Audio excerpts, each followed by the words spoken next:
fundamentalmente puede producir cefalea, que es un dolor de cabeza, puede producirte mareos, por eso es que no es recomendable darla cuando vayas a manejar después, porque puede afectar tu capacidad de conducir, o de si estás trabajando con máquinas, tampoco sería aconsejable que te la tomaras por esta misma razón, porque puede afectar tu capacidad de trabajo.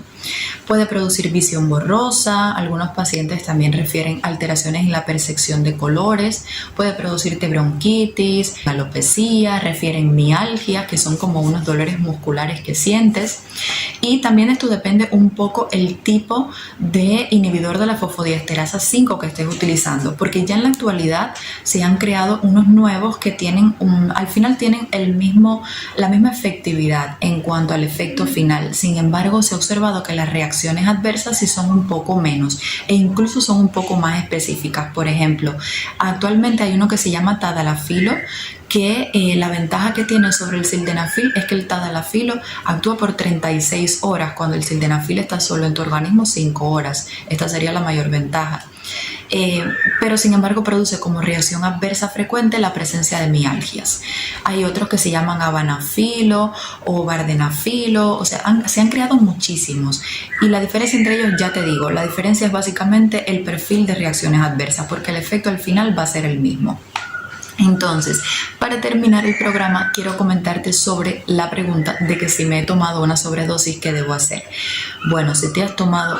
Quiero comentarte primero en relación a esto. Hay pacientes que se han hecho estudios que han tomado 200 miligramos de sildenafilo y sin embargo se ha observado que no aumenta la efectividad de fármaco. O sea, no porque te tomes más de 100 miligramos significa que vas a tener más erección y que va a estar presente por una mayor cantidad de tiempo. En realidad no, ya se han hecho estudios para esto, ensayos clínicos para evaluar este comportamiento, y lo que sí se ha observado es que no mejorará tu desempeño sexual, pero sí aumentarán las reacciones adversas, la frecuencia con que van a aparecer y la intensidad y gravedad de las reacciones adversas. Esto sí ha aumentado.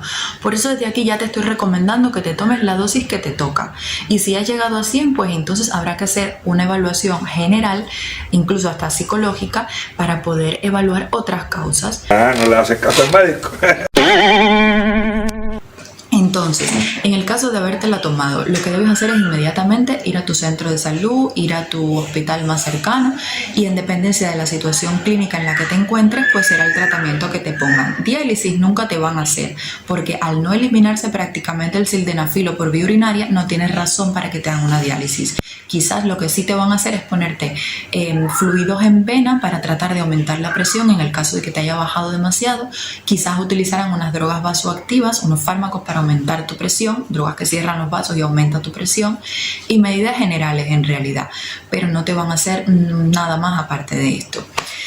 Bueno, ahora sí ya me voy a despedir. Espero de verdad que les haya sido muy instructivo el programa, que estés en condiciones ya de responder las preguntas más frecuentes que siempre nos hacen en consulta, que es si puedo tomar sildenafil si soy hipertenso. Sí puedes en realidad. Si tienes menos de 45 años, eres un paciente sano, no habrá que hacerte ni una evaluación cardiológica. Si superas los 45 años y tienes alguna condición, sí que primero tendrás que ver el cardiólogo para que haga una evaluación de tu sistema cardiovascular y diga si tienes más o menos riesgo, y en función del riesgo será la dosis de sildenafilo que se te prescriba.